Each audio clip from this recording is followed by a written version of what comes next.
ಉಡುಪಿ ವಿಧಾನಸಭೆ ಕ್ಷೇತ್ರದ ಶಾಸಕರಾದ ನಮ್ಮ ಆತ್ಮೀಯರಾದ ಯಶಪಾಲ್ ಸುವರ್ಣರವರೇ, ವಿಶೇಷವಾಗಿ ಯಾವ ಫಂಕ್ಷನಿಗೂ ಹೋಗುವುದಿಲ್ಲ, ಅದು ಕೂಡ ರಾಜಕೀಯ ವ್ಯಕ್ತಿಗಳಿದ್ರೆ ನಾನು ಬರುವುದಿಲ್ಲ ಅಂತ ಹೇಳುವಂಥ ಒಂದು ವಿಶೇಷ ವ್ಯಕ್ತಿತ್ವದ ಹಿರಿಯರು, ಅವರನ್ನು ನಾವಿವತ್ತು ಕರೆತಂದಿದ್ದೀವಿ ಒತ್ತಾಯಪೂರ್ವಕವಾಗಿ. ಅದೊಂದು ನಮ್ಮ ಸಕ್ಸಸ್ ಅಂತ ತಿಳ್ಕೊಳ್ತೇನೆ. ಇವತ್ತಿನ ವೆಬ್ಸೈಟ್ ಅನಾವರಣ ಮಾಡಲಿರುವ ಡಾಕ್ಟರ್ ರವೀಂದ್ರನಾಥ್ ಶಾನ್ಭಾಗ್ರವರೇ, ನಂತರ ಇವತ್ತಿನ ಒಂದು ನಮ್ಮ 4ನೇ ಆವೃತ್ತಿ ಹೆಗ್ಗುಂಜೆ ರಾಜೀವ್ ಶೆಟ್ಟಿ ವಿದ್ಯಾಪೋಷಕ ಪ್ರಶಸ್ತಿ ಪುರಸ್ಕೃತರೂ ಆದ ಶ್ರೀ ಎನ್ ನರೇಂದ್ರ ರೈ ದೇರ್ಲಾ ಅವರೇ, ನನ್ನ ಸ್ನೇಹಿತರು, ಸಮಾಜ ಸೇವಕರು, ಉಡುಪಿ ಜಿಲ್ಲೆಯಲ್ಲಿ ಸಮಾಜ ಸೇವೆ ಅಂತ ಹೇಳಿದ್ರೆ ಕೈ, ಕಾಲು, ಕಣ್ಣು, ಕಿವಿ ಎಲ್ಲ ಅಂತ ಹೇಳಿದ್ರೆ ಮೆದುಳು ಕೂಡ ನನ್ನ ಮಟ್ಟಿಗೆ ಮುರಳಿ ಕಡಾಕಾರ ಅವರು ಈ ಸಭೆಯಲ್ಲಿದ್ದಾರೆ. ನಂತರ ಇನ್ನಿಬ್ಬರು ಬ್ಯಾರ್ ಫೂಟೆಡ್ ಸೋಲ್ಜರ್ಸ್ ಅಂತ ಹೇಳ್ತೇನೆ, ಬರಿಗಾಲ ಸೈನಿಕರು, ಯಾವ ಲೆಕ್ಕದ ಹೋರಾಟಗಾರರು ಅಂತ ಹೇಳಿದರೆ ಅವ್ರಿಗೆ ಗೊತ್ತಿದೆ ಸೋಲು ನಮ್ಮದು ಖಚಿತ ಅಂದರೆ, ಆದ್ರೂ ಕೂಡ ಅವರು ಹೋರಾಟವನ್ನು ಮುಂದುವರಿಸ್ತಾ ಇದ್ದಾರೆ. ಅನುದಾನಿತ ಶಾಲೆಗಳಿಗೋಸ್ಕರ ಬಹಳಷ್ಟು ಹೋರಾಟ ಮಾಡ್ತಾ ಇದ್ದವರು, ಬಹಳಷ್ಟು ಹೋರಾಡ್ತಾ ಇದ್ದವರು ಡಾಕ್ಟರ್ ಜಯಶೀಲ್ ಶೆಟ್ಟಿ ಮತ್ತು ಡಾಕ್ಟರ್ ಕೆ ಅರುಣ್ ಕುಮಾರ್ ಅವರು. ಇನ್ನು ಈ ಒಂದು ಸಭೆಗೆ ಬಂದಂಥ ಎಲ್ಲ ಶಿಕ್ಷಕರು, ಹಿರಿಯರು, ಕಿರಿಯರು, ಮಕ್ಕಳು, ಪತ್ರಕರ್ತರು, ತಮಗೆಲ್ಲರಿಗೂ ಸ್ವಾಗತವನ್ನು ಕೋರ್ತೇನೆ, ಧನ್ಯವಾದವನ್ನು ಅರ್ಪಿಸ್ತೇನೆ. ನನಗೆ ಒಂದು ರೀತಿಯ ಸಂತೋಷ ಕೂಡ ಆಗತ್ತೆ ಮತ್ತು ಒಂದು ರೀತಿಯ ಬೇಜಾರು ಕೂಡ ಆಗತ್ತೆ. ಸಂತೋಷ ಯಾಕಾಗತ್ತೆ ಅಂತ ಹೇಳಿದ್ರೆ, ನಾವು ಈ ಸಂಸ್ಥೆಯನ್ನು ಕಟ್ಟಿ 18 ವರ್ಷ ಆಯಿತು. 18 ವರ್ಷದಿಂದ ಸತತವಾಗಿ ನಾವು ಸಮಾಜ ಸೇವೆಯನ್ನು ಮಾಡ್ಕೊಂಡು ಬರ್ತಾ ಇದ್ದೀವಿ. ಕಳೆದ 5-6 ವರ್ಷದಿಂದ ನಾವು ಓಪನ್ ಅಂತ ಹೇಳಿದರೆ ಇದು ಸಮಾಜಕ್ಕೆ ಗೊತ್ತು ಆಗುವ ಹಾಗೆ ಮಾಡ್ಕೊಳ್ತಾ ಇದ್ದೀವಿ.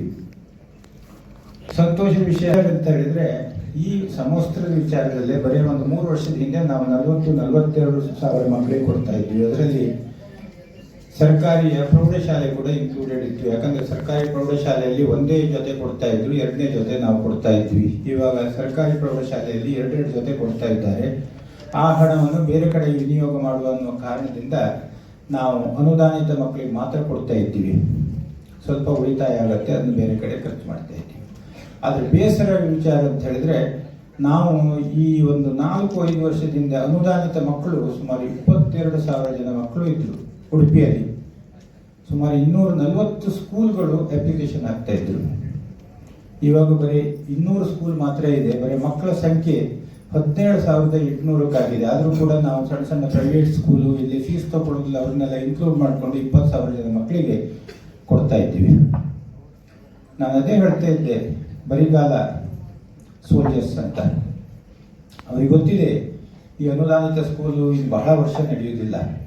ಯಾಕಂದರೆ ಸರ್ಕಾರದ ಅಸಡ್ಡೆ, ಅಲಸ್ಯ ಅಂತೇಳಿ ನಾವು ಸರ್ಕಾರವನ್ನು ದೂರ್ತಾ ಇಲ್ಲ. ಆದರೆ ನಾನೇ ಹೇಳಿದ್ದು ದೊಡ್ಡ ತರಳೆ ಆದಷ್ಟು ಬೇಗ ಬಂದು ಹೋದರೆ ನಮ್ಗೆ ಬಹಳ ಅನುಕೂಲ ಅಂತ. ಹೊಸ ಟೀಚರ್ಸನ್ನು ಕೊಡ್ತಾ ಇಲ್ಲ, ಯಾವುದೊಂದು ಫೆಸಿಲಿಟಿನೂ ಕೊಡ್ತಾ ಇಲ್ಲ. ಇದು ಎಷ್ಟು ದಿನ ಇದು ನಿಜವಾಗಿ ಕನ್ನಡದ ಶಾಲೆ ಅಂದರೆ ಇವತ್ತು ಅನುದಾನಿತ ಶಾಲೆ ಮಾತ್ರ. ಆದರೆ ಅದು ಬಹಳಷ್ಟು ಬೇಜಾರದ ಸಂಗತಿ. ಇತ್ತೀಚೆಗೆ ಧರ್ಮಸ್ಥಳದಲ್ಲಿ ಒಂದು ಬುರುಡೆಯ ಪ್ರಸಂಗ ಆಗಿತ್ತು. ಆವಾಗ ಕೆಲವರು ನನ್ನ ಹತ್ರ ಬಂದಿದ್ರು, ದೊಡ್ಡ ದೊಡ್ಡ ಮಂದಿಗಳು. ನನಗೆ ನೀವು ಕೂಡ ಮಾತಾಡಬೇಕು ಅವರ ಪರವಾಗಿ ಅಂತ. ನಾನು ಆವಾಗ ಅವ್ರಿಗೆ ಹೇಳಿದ್ದೆ, ಒಬ್ಬ ನಮ್ಮ ಆತ್ಮೀಯರು ಹೆಗಡೆಯವ್ರಿಗೆ ಗತಿ ಬೇಕಾದವರು, ಅವರಿಗೊಂದು ಸಜೆಷನ್ ಕೊಡಿ. ನಮ್ಮ ಕರ್ನಾಟಕದಲ್ಲಿ 4,000ದಿಂದ 5,000 ಜನ ಅನುದಾನಿತ ಶಾಲೆಗಳಿದ್ದಾವೆ. ಲಕ್ಷಾಂತರ ಮಕ್ಕಳು ಪ್ರತಿ ವರ್ಷ ಹೊರಬರುವ ಅವಕಾಶ ಇದೆ. ಸಾವಿರಾರು ಟೀಚರ್ಸ್ ಇದ್ದಾರೆ. ಈ ಮಕ್ಕಳು ಕಲಿತವ್ರು ಎಲ್ಲಿ ಹೋಗ್ತಾರೆ? ಬೇರೆ ಬೇರೆ ದೇಶ, ಬೇರೆ ಬೇರೆ ಹುದ್ದೆ, ಬೇರೆ ಬೇರೆ ಸರ್ಕಾರಿ ಪೊಲಿಟಿಷಿಯನ್ನು, ಸೈಂಟಿಸ್ಟ್ ಆಗ್ತಾರೆ. They will become the advocate of ನಿಮ್ಮ ಈ ಒಂದು ಸಂಸ್ಥೆ ಅಡ್ವೊಕೇಟ್ ಆಗ್ತಾರೆ. ಈ teachers they will be very huge force. ನಿಮ್ಮ ಹತ್ರ ತಾಕತ್ತಿದೆ. ಇಡೀ ಕರ್ನಾಟಕ ಅಲ್ಲಿದ್ರೆ ಅಟ್ಲೀಸ್ಟ್ ದಕ್ಷಿಣ ಕನ್ನಡ ಮತ್ತು ನಮ್ಮ ಉಡುಪಿಯ ಸುಮಾರು ಒಂದು 400-450 ಸ್ಕೂಲನ್ನು ತಾವು ಅಡಾಪ್ಟ್ ಮಾಡಿದರೆ ತಮಗೆ ಅದರಿಂದ ಬಹಳ ಅನುಕೂಲ ಆಗ್ತದೆ. ಆವಾಗ ನಿಮಗೆ ಯಾವೊಬ್ಬ ಜರ್ನಲಿಸ್ಟ್ ಆಗಲಿ ಯಾವ ಒಬ್ಬ ಆಫೀಸರ್ಸ್ ಆಗಲಿ ಅವರ ಹೆಲ್ಪ್ ಬರಲಿಕ್ಕೆ ಅವಶ್ಯಕತೆ ಇರಲಿಲ್ಲ, ಇವರೇ ನಿಮ್ಮನ್ನು ಡಿಫೆಂಡ್ ಮಾಡ್ತಾರೆ ಅನ್ನೋ ಒಂದು ಮೆಸೇಜನ್ನು ಕೊಟ್ಟಿದ್ದೆ. ಅವರು ವಾಪಸ್ ಬಂದು ಹೇಳಿದ್ದಾರೆ, ನಾನು ಮೆಸೇಜ್ ಕೊಟ್ಟಿದ್ದೇನೆ, ಆದರೆ ಅವರು ಏನು ಪ್ರತಿಕ್ರಿಯೆ ಕೊಡಲಿಲ್ಲ ಅಂತ. ಈ ವೇದಿಕೆಯಿಂದ ನಾನು ಹೇಳ್ತಾ ಇದ್ದೇನೆ, ಜಯಶೀಲ್ ಶೆಟ್ರೆ, ಅರುಣ್ ಶೆಟ್ರೆ, ನೀವು ಈ ಲೆಕ್ಕದಲ್ಲಿ ಭಾಷಣ ಮಾಡಿದರೆ, ಹೋರಾಟ ಮಾಡಿದರೆ ಆಗೋದಿಲ್ಲ. ನೀವು ಯಾರನ್ನಾದ್ರೂ ಹಿಡಿಬೇಕು. ನಾನು ನಿಮಗೊಂದು ಎಕ್ಸಾಂಪಲ್ ಕೊಡ್ತೇನೆ. ನಮ್ಮ ಕನ್ನಡದ ಒಬ್ಬ ಸ್ವಾಮೀಜಿಯವರು ಇದ್ದಾರೆ, ಕನೇರಿ ಸ್ವಾಮಿ ಅಂತ, ಸಿದ್ಧಗಂಗಾ ಮಠ, ಕಾಡಸಿದ್ದೇಶ್ವರ. ನಮಗಲ್ಲ, ನಾವು ಅವರಿಗೆ ಆತ್ಮೀಯರು, ದೊಡ್ಡ ಮನುಷ್ಯರು. ಅವರು ಕಳೆದ ವರ್ಷ ಅದು ಬಹುತೇಕ ಕನ್ನಡ ಶಾಲೆಗಳು, ಗಡಿನಾಡಲ್ಲಿರುವ ಕನ್ನಡ ಶಾಲೆ ಮತ್ತು ಮರಾಠಿ ಶಾಲೆ 4,000 ಶಾಲೆಗಳನ್ನು ಅವರು ಅಡಾಪ್ಟ್ ಮಾಡಿದ್ದಾರೆ. ಟೀಚರ್ಸನ್ನು ಅಪಾಯಿಂಟ್ ಮಾಡ್ತಾ ಇದ್ದಾರೆ, ಬೇಕಾದ ಕಟ್ಟಡವನ್ನು ಕಟ್ತಾ ಇದ್ದಾರೆ. ಇಂಥ ಸ್ವಾಮೀಜಿಯವರು ಇಲ್ಲಿ ನಮ್ಮಲ್ಲಿ ಕರ್ನಾಟಕದಲ್ಲಿ ಬಹಳ ಕಡಿಮೆ ಅಂತ ಮಠಗಳಿದ್ದಾವೆ. ನಮ್ಮ ಮಠಗಳು ಇದ್ದಾವೆ, ಇಲ್ಲ ಅಂತಲ್ಲ, ಆದರೆ ಮಠದಲ್ಲಿ ಅಂತ ಆಸಕ್ತಿ ಇಲ್ಲ, ಧರ್ಮ ಕ್ಷೇತ್ರದಲ್ಲಿ ಆಸಕ್ತಿ ಇಲ್ಲ, ಅಥವಾ ಸಾಮಾಜಿಕ ಕ್ಷೇತ್ರದಲ್ಲಿ ಆಸಕ್ತಿ ಇಲ್ಲ ಇಂಥ ಶಾಲೆಯನ್ನು ಉಳಿಸ್ಲಿಕ್ಕೆ. ಇದನ್ನು ಉಳಿಸುವಂಥ ಒಂದು ಅವಶ್ಯಕತೆ ಇದೆ. ನಮ್ಮಂಥವ್ರ ಹತ್ರ ಆಗಲಿಕ್ಕಿಲ್ಲ. ನಾವು ಸಣ್ಣವರು, ಅತಿ ಸಣ್ಣವರು. ನಮಗೆ ಏನು ಮಾಡಲಿಕ್ಕಾಗುತ್ತೋ ನಾವು ನಿಮ್ಮೊಂದಿಗೆ ಹೋರಾಟಕ್ಕೆ ಸಿದ್ಧರಿದ್ದೀವಿ. ಒಂದೇ ಕಾನೂನಾತ್ಮಕವಾಗಿ ಹೋರಾಟ ಮಾಡಬೇಕು, ಇಲ್ಲ ಅಂತ ಹೇಳಿ ದೊಡ್ಡ ಮಂದಿಯನ್ನು ಹುಡುದು ಈ ಶಾಲೆಗಳನ್ನು ಉಳಿಸೋದು ಬಹಳ ಇಂಪಾರ್ಟೆಂಟ್. ಯಾಕಂದರೆ ನಮ್ಮ ಕರ್ನಾಟಕ ಕನ್ನಡದ ನರು ಸೆಂಟರ್ ಅಂತ ಹೇಳಿದ್ರೆ ಈ ಅನುದಾನಿತ ಶಾಲೆಗಳು. ಇದನ್ನು ಉಳಿಸ್ಕೊಳ್ಳೋ ಅವಶ್ಯಕತೆ ಬಹಳಷ್ಟು ಇದೆ ಅಂತ ಮತ್ತೆ ಪುನಃ ಒತ್ತಿ ಹೇಳಲಿಕ್ಕೆ ನಾನು ಇಚ್ಛೆ ಪಡ್ತೇನೆ. ಇವತ್ತು ನಾವೊಬ್ಬರು ಪ್ರಾಧ್ಯಾಪಕರು ನಮ್ಮ ತಂದೆಯವರ ಹೆಸರಲ್ಲಿ ನಾವು ಶುರು ಮಾಡಿದಂಥ ಒಂದು ಪುರಸ್ಕಾರ, ಅದರ ಮೊದಲ ಭಾಜನರು ನಮ್ಮ ಮುರಳಿ ಕಡೆಕರ್ ಅವರು, ನಾವು ಒತ್ತಾಯ ಮಾಡಿ ಅವರಿಗೆ ಕೊಟ್ಟಿದ್ದೀವಿ. ಯಾಕಂದರೆ ಅವರು ರಿಟೈರ್ ಆದಮೇಲೆ ಬಹಳಷ್ಟು ರಿಟೈರ್ಮೆಂಟ್ ಆಗೋಕ್ಕಿಂತ ಎಷ್ಟು ಕೆಲಸ ಮಾಡಿದರೆ ಅದರಿಂದ 10 ಪಟ್ಟು ಹೆಚ್ಚು ಪ್ರತಿ ವರ್ಷ ಮಾಡ್ತಾ ಇದ್ದಾರೆ. ಯಕ್ಷಗಾನದಲ್ಲಾಗಲಿ, ಸಮಾಜ ಸೇವೆಯಲ್ಲಾಗಲಿ, ವಿದ್ಯಾರ್ಥಿಗಳ ಸೇವೆ ಆಗಲಿ.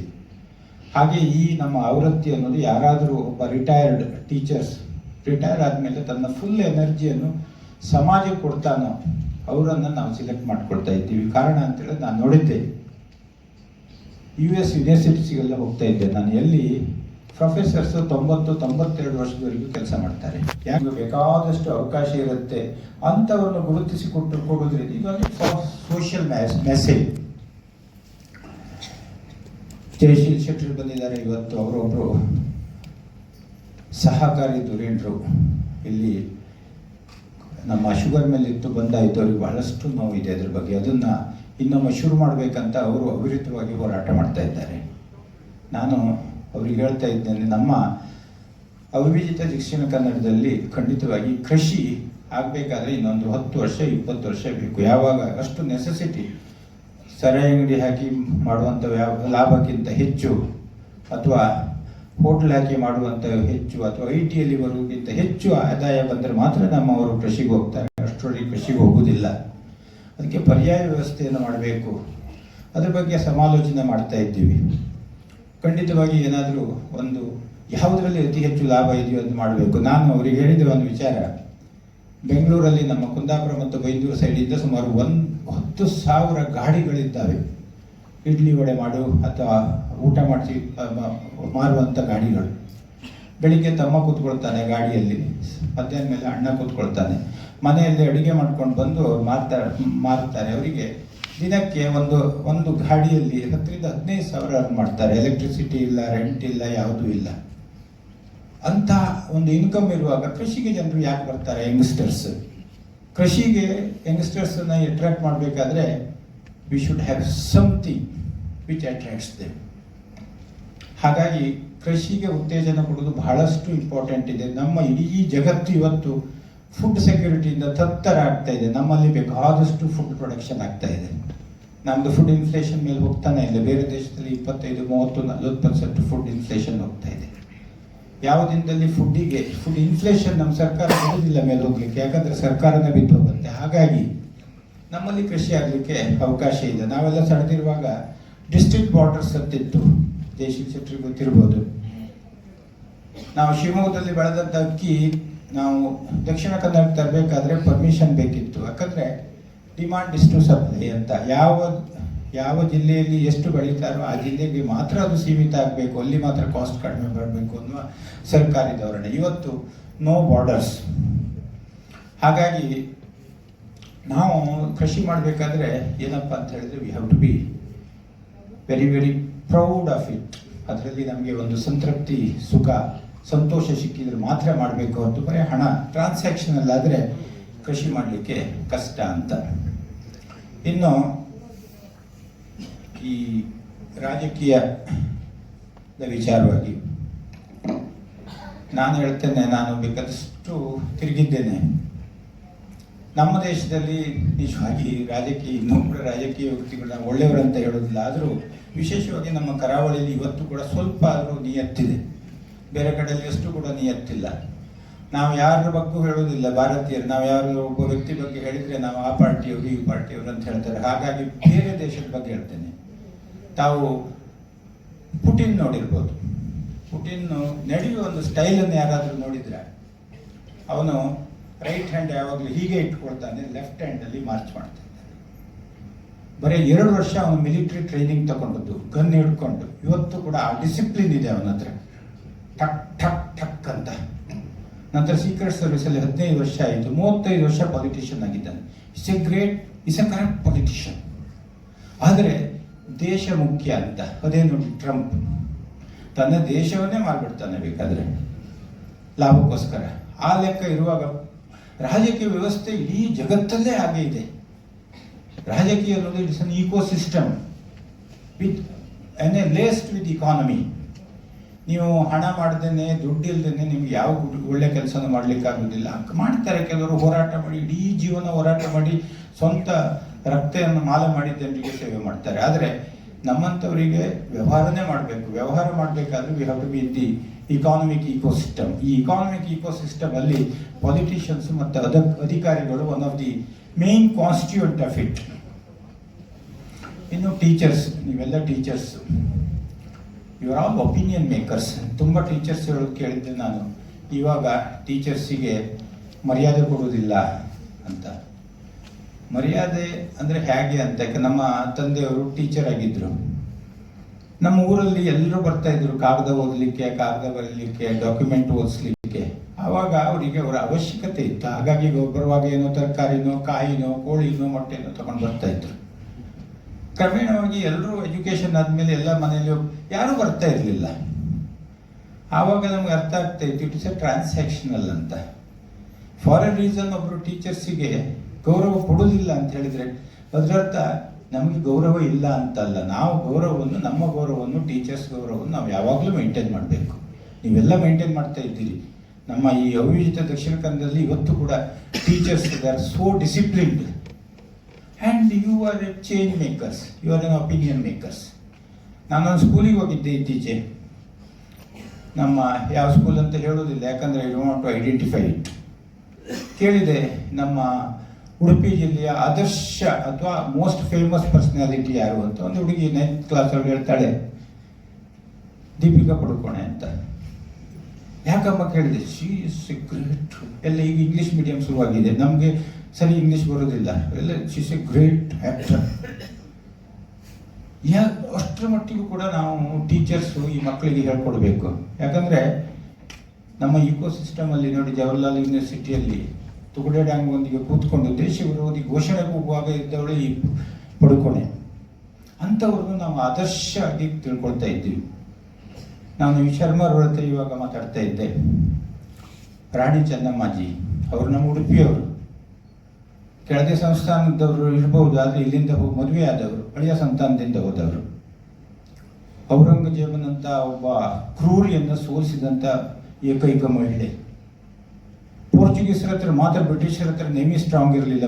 ಪೋರ್ಚುಗೀಸರು ಯಾವಾಗಲೂ ಕಾಲರ್ ಮೇಲೆ ಮಾಡ್ಕೊಳ್ತಾ ಇದ್ರು. 2 ಮಹಿಳೆಯರು ಪೋರ್ಚುಗೀಸರು ಸೋಲಿಸಿದ್ದಾರೆ. ಒಂದು ರಾಣಿ ಚೆನ್ನಮ್ಮಾಜಿ ಹೊನ್ನಾವರ ಫೋರ್ಟಲ್ಲಿ, ಇನ್ನೊಂದು ರಾಣಿ ಅಬ್ಬಕ್ಕ. ನಮ್ಮ ವೀರವನಿತೆಯರು ಪಠ್ಯಪುಸ್ತಕದಲ್ಲಿ ಇಲ್ಲದೆ ಇರ್ಬೋದು, ಆದರೆ ಅವ್ರ ಬಗ್ಗೆ ಹೇಳಲಿಕ್ಕೆ ಯಾವುದೂ ಒಂದು ರೆಸ್ಟ್ರಿಕ್ಷನ್ಸ್ ಇಲ್ಲ. ನಮ್ಗೆ ಯಾಕೆ ಹೇಳಬಾರ್ದು? ನೀವು ಖಂಡಿತವಾಗಿ ನಮ್ಮ ಮಕ್ಕಳಿಗೆ ನಮ್ಮ ವೀರವನಿತೆಯರ ಬಗ್ಗೆ, ಇವ್ರ ಬಗ್ಗೆ ನಾವು ಖಂಡಿತ ಹೇಳಬೇಕು. ಇನ್ನು ಸರ್ ಬೆನಕಲ್ ನರಸಿಂಗರಾವ್, ಎಷ್ಟು ಅವ್ರ ಬಗ್ಗೆ ಇದೆ. ನಮ್ಮ ಜಿಲ್ಲೆಯವರು ಅವರು ಎಲ್ಲೆಲ್ಲಿ ಹೋಗಿ ದೊಡ್ಡ ದೊಡ್ಡ ಡೆಮೋಕ್ರಸಿಯಲ್ಲಿ ನೋಡಿದರೆ ಅವರು ಆರ್ಚಿವ್ಸ್ ಅಲ್ಲಿ ಅವ್ರ ಬಗ್ಗೆ ಬರೀತಾರೆ, ಅವ್ರ ಭಾಷಣ ಬರೀತಾರೆ, ಅಷ್ಟು ಚೆನ್ನಾಗಿ ಅವರು ಗ್ರೇಟ್ ಪರ್ಸನಾಲಿಟಿ. ಅಂಬೇಡ್ಕರ್ ಅವರು 1949 ಕಾನ್ಸ್ಟಿಟ್ಯೂನ್ಸಿ ಅಸೆಂಬ್ಲಿಯಲ್ಲಿ ಹೇಳ್ತಾರೆ, ಈ ಮನುಷ್ಯ ಇಲ್ಲದೆ ಇದ್ದಿದ್ದರೆ ನನಗೆ ಇನ್ನೊಂದು 25 ವರ್ಷ ಬೇಕಾಗ್ತಾ ಇತ್ತು ಈ ಕಾನ್ಸ್ಟಿಟ್ಯೂಷನ್ ತರಲಿಕ್ಕಂತ. ನಾವು ಹೇಳ್ತಾ ಇಲ್ಲ, ನಾವು ನಮ್ಮ ಮಕ್ಕಳಿಗೆ ಅದನ್ನು ಕಲಿಸ್ತಾ ಇಲ್ಲ. ಇನ್ನೊಬ್ಬ ಗ್ರೇಟ್ ತುಂಬ ಜನ ಇದ್ದಾರೆ, ಪ್ರೊಫೆಸರ್ ಯು ಆರ್ ರಾವ್. ಅವ್ರ ಹತ್ರ ಯಾವಾಗಲೂ ಉಡುಪಿ ರಾಘವೇಂದ್ರ ರಾವ್ ಅಂತ ಅವ್ರ ಹತ್ರ ಕೂತ್ಕೊಳ್ತಾ ಇದ್ದೆ, ಭಾಳ ಕತೆ ಹೇಳ್ತಾ ಇದ್ರು. ಅವ್ರ ತಂದೆಯವರು ಒಂದು ಪೂಜೆ ಭಟ್ರಂತೆ. ಪೂಜೆ ಮಾಡ್ಲಿಕ್ಕೆ ಹೋಗುವಾಗ ಇವರು ಯು ಆರ್ ರಾವ್ ಅವ್ರ ಹಿಂದೆ ಒಂದು ಅಡಿಗೆಯಲ್ಲಿ ಎಲ್ಲ ಸಾಮಾನು ಇಟ್ಕೊಂಡು ಹೊತ್ಕೊಂಡು ಹೋಗ್ತಾ ಇದ್ರಂತೆ. ಅಪ್ಪನ ಹತ್ರ ಕೇಳೋದಂತೆ, ಅಪ್ಪ ದೇವರಿದ್ರ ಅಂತ. ಮಾಡಿ, ದೇವರಿಲ್ಲ ಅಂತ, ಮಣ್ಣು ಇಲ್ಲ, ಯಾಕೆ ನೀನು ಮತ್ತಷ್ಟು ಪೂಜೆ ಮಾಡೋದು, ನಿಮ್ಮೆಲ್ಲ ಹೊಟ್ಟೆ ಹೊರಿಕಲ್ಲ ಮರೆಯ ಅಂದೇಳಿ. ಅಂದರೆ ಈ ಮನುಷ್ಯ ದೇವರನ್ನು ಅನ್ವೇಷಣೆ ಮಾಡ್ಲಿಕ್ಕೆ ಹೊರಡ್ತಾನೆ. ಸಣ್ಣ ಮಗು, he gets attracted to the physics, he becomes the most famous scientist. 1974 ಒಂದು ಬ್ಲ್ಯಾಕ್ ಆ್ಯಂಡ್ ವೈಟ್ ಫೋಟೋ ತೋರಿಸ್ತಾರೆ. ಅವರು ಪೀಣ್ಯದಲ್ಲಿ ಶೆಡ್ ಹಾಕ್ತಾ ಇದ್ದಾರೆ. ಡಾಕ್ಟರ್ ಅಬ್ದುಲ್ ಕಲಾಂ ಮತ್ತೆ ಯು ಆರ್ ರಾವ್ ಮಾಡ ಮೇಲೆ ಕೂತ್ಕೊಂಡು ಮೊಳೆ ಹೊಡಿತಾ ಇದ್ದಾರೆ. ಪ್ರೊಫೆಸರ್ ಧವನ್ ಕೆಳಗೆ ನಿಂತ್ಕೊಂಡು ಇನ್ಸ್ಟ್ರಕ್ಷನ್ ಕೊಡ್ತಾ ಇದ್ದಾರೆ. ಆ ಲೆಕ್ಕದಲ್ಲಿ ಒಂದು ಕಟ್ಟಿದಂಥ ಒಂದು ಇನ್ಸ್ಟಿಟ್ಯೂಷನ್ ಇಸ್ರೋ ಇವತ್ತು ಬರೀ 4 ದೇಶ ಜಗತ್ತಲ್ಲಿ ಸ್ಪೇಸ್ ಸೈನ್ಸಲ್ಲಿ ರೆಕಗ್ನಿಷನ್ ಆಗಿದೆ. ಹಿಡಿದು 1 ಈಸ್ ಅವರ್ಸ್. ಅದರಲ್ಲಿ ಮೇಜರ್ ಕಾಂಟ್ರಿಬ್ಯೂಷನ್ ನಮ್ಮ ಉಡುಪಿಯ ಪ್ರೊಫೆಸರ್ ಯು ಆರ್ ರಾವ್. ಪಠ್ಯಪುಸ್ತಕದಲ್ಲಿ ಇಲ್ಲದೆ ಇರ್ಬೋದು, ಅವರಿಗೆ ಯಾರು ಭಾರತ ರತ್ನ ಕೊಡಲಿಲ್ಲ. ಅದೇ ಅಮೆರಿಕದವರು ಹಾಲ್ ಆಫ್ ಫೇಮ್ ಕೊಟ್ಟರು. ಇಟ್ ಈಸ್ ಈ ಭಾರತ ರತ್ನಕ್ಕೆ ಈಕ್ವಲೆಂಟ್. ವರ್ಷದಲ್ಲಿ 3 ತಿಂಗಳು ಅವರು ಅಮೆರಿಕಕ್ಕೆ ಹೋಗಿ MIT ಮ್ಯಾಸಚ್ಯೂಸೆಟ್ಸ್ ಇನ್ಸ್ಟಿಟ್ಯೂಟ್ ಆಫ್ ಟೆಕ್ನಾಲಜಿಯಲ್ಲಿ ಪಾಠ ಹೇಳ್ತಾ ಇದ್ರು. ಚಾರ್ಟರ್ಡ್ ಪ್ಲೇನ್ ಬಂದು ಅವ್ರನ್ನ ಪಿಕ್ ಅಪ್ ಮಾಡ್ತಾ ಇತ್ತು, ಚಾರ್ಟರ್ಡ್ ಪ್ಲೇನ್ ಬಂದು ಬಿಟ್ಟು ಹೋಗ್ತಾ ಇತ್ತು. ಯಾರಿಗೂ ಗೊತ್ತಿಲ್ಲದ ವಿಚಾರ. ಅವ್ರ ಹತ್ರ ಬಹಳಷ್ಟು ಕೇಳಿದ್ದೆ ನಾನು. ಆದರೆ ಏನಂತ ಹೇಳಿದ್ರೆ, ನಮ್ಮ ಮಕ್ಕಳಿಗೆ ನಮ್ಮ ವೀರ ಪುರುಷರಾಗಲಿ, ವೀರ ಮಹಿಳೆಯರಾಗಲಿ, ನಮ್ಮ ಗ್ರೇಟ್ ಸೈಂಟಿಸ್ಟ್ ಆಗಲಿ, ಅವ್ರ ಬಗ್ಗೆ ಸ್ವಲ್ಪನೂ ಗೊತ್ತಿಲ್ಲ ಅಂತ ಗೊತ್ತಾದಾಗ ನನಗೆ ಬಹಳಷ್ಟು ಬೇಸರ ಆಗುತ್ತೆ. ನನಗೆ ಹೆಚ್ಚು ಜನರ ಬಗ್ಗೆ ಗೊತ್ತಿಲ್ಲ, ಸ್ವಲ್ಪ ಜನರ ಬಗ್ಗೆ ಗೊತ್ತಿದೆ. ನಿಮಗೆ ಹೆಚ್ಚು ಜನರು ಗೊತ್ತಿರ್ಬೋದು. ಇದು ನೀವು ಮಕ್ಕಳಿಗೆ ಖಂಡಿತವಾಗಿ ಪಾಠ ಮಾಡುವಾಗ ಒಮ್ಮೊಮ್ಮೆ ಹೇಳ್ತಾ ಇರಬೇಕು. ಇನ್ನು ನಾನು ಹೆಚ್ಚು ಮಾತಾಡೋದಿಲ್ಲ. ನಾವು ಪ್ರತಿ ಸಲ ಸವಿನಿಯರ್ಸ್ ನೆನಪಿನ ಕಾಣಿಕೆಯನ್ನು ಕೊಡ್ತೀವಿ. ನೆನಪಿನ ಕಾಣಿಕೆ ಕೊಡುವಾಗ ಏನು ಮಾಡ್ತಾ ಇದ್ವಿ ಅದು ಅಶೋಕ ಚಕ್ರ, ನಮ್ಮ ರಾಷ್ಟ್ರ ಲಾಂಛನ ಅಂತ ನೋಡಿ. ಇದರಲ್ಲಿ ಈ ವರ್ಷ ನಾನೊಂದು ಹೊಸ ಲಾಂಛನವನ್ನು ಡಿಸೈನ್ ಮಾಡಿದ್ದೇನೆ. ಇದು ದೇಶಭಕ್ತಿಯನ್ನು ಅಥವಾ ನಮ್ಮ ಬಲವನ್ನು ತೋರಿಸುವಂಥ ಒಂದು ಲಾಂಛನ. ಇದಕ್ಕೆ ನಮ್ಮ ಗುರುಗಳು ಬೇಕಾದಷ್ಟು ಹೆಲ್ಪ್ ಮಾಡಿದ್ದಾರೆ. ತಾವು ನೋಡಿ ಎದುರುಗಡೆ ಇಲ್ಲಿ ಗಂಡಬೇರುಂಡ ಇದೆ. ಗಂಡಬೇರುಂಡ ರಾಣಿ ಚೆನ್ನಮ್ಮಾಜಿ, ಕೆಳದಿ ಚೆನ್ನಮ್ಮಾಜಿಯವರ ಅವರದ ಯುದ್ಧದ ಲಾಂಛನ. ಅವರು ಔರಂಗಜೇಬನ ಮೇಲೆ ಯುದ್ಧಕ್ಕೆ ಹೋಗುವಾಗ ಈ ಲಾಂಛನವನ್ನು ಯೂಸ್ ಮಾಡ್ತಾರೆ. ಯಾಕಂದರೆ ಇದು ದುಷ್ಟಶಕ್ತಿಯನ್ನು ನಿಗ್ರಹ ಮಾಡುವಂಥ ಒಂದು ಪೌರ ಇರುವಂಥ ವಿಷ್ಣುವಿನ ಒಂದು ಅವತಾರ. ಅದರ ಮೇಲೆ ಬಿಲ್ಲನ್ನು ಕೂರಿಸಿದ್ದೀವಿ. ಬಿಲ್ಲು ಏನು? ಬಿಲ್ಲು ನಾವು ಬ್ರಿಟಿಷನ್ಸ್ ಆಗಿರುವಾಗ, ಅಂದರೆ ಕಾಡು ಮನುಷ್ಯರಾಗಿರುವಾಗ ಕೂಡ ಬಿಲ್ಲನ್ನು ಯೂಸ್ ಮಾಡ್ತಾ ಇದ್ವಿ. ನಮ್ಮ ಸಂಸ್ಕೃತಿಯಲ್ಲಿ ಕೂಡ ನಾವು ಬಿಲ್ಲನ್ನು ಯೂಸ್ ಮಾಡ್ತಾ ಇದ್ವಿ. ರಾಮಾಯಣ ಆಗಲಿ, ಮಹಾಭಾರತ ಆಗಲಿ, ಬಿಲ್ಲನೇ ಮುಖ್ಯವಾದ ಒಂದು ಆಯುಧ ಅಂತ ಹೇಳಿದ್ರೆ ಅದು ತಪ್ಪಾಗ್ಲಿಕ್ಕಿಲ್ಲ. ಅದ್ರ ಮೇಲೆ ಒಂದು ಶಿವಗಣವನ್ನು ಕೂರಿಸಿದ್ದೀವಿ. ಶಿವಗಣ ಅದ್ರ ಕೈಯಲ್ಲಿ ಕತ್ತಿ ಹಿಡ್ಕೊಂಡಿದೆ. ತಾವಿಲ್ಲೂ ಕೂಡ ಗಣ, ಶಿವ ಗಣ ಕತ್ತಿ ಹಿಡ್ಕೊಂಡು ನೋಡಿರಲಿಲ್ಲ. ನೀವು ಕಾಶ್ಮೀರದಲ್ಲಿ ಹೋದರೆ ಅಲ್ಲಿ ಹುಲಿ ಕೈಯಲ್ಲಿ ಕತ್ತಿ ಕೊಡ್ತಾರೆ. ಅದು ಪಾರ್ವತಿಯ ಇದು. ಯಾವಾಗ ಪಾರ್ವತಿ ಸ್ತಬ್ಧಕ್ಕೆ ಹೋಗ್ತಾಳೋ ಆವಾಗ ಹುಲಿ ಕತ್ತಿ ಹಿಡಿತದಂತೆ, ಪುರಾಣದಲ್ಲಿ ಗ್ರಂಥದಲ್ಲಿ ಹೇಳಿ. ಅದೇ ಶಿವ ಯಾವಾಗ ನಿರಾಕಾರನಾಗ್ತಾನೋ ಆವಾಗ ನಂದಿ ಕತ್ತಿ ಹಿಡಿತದೆ. ಯಾಕಂದ್ರೆ ಸಮಾಜವನ್ನು ಮತ್ತೆ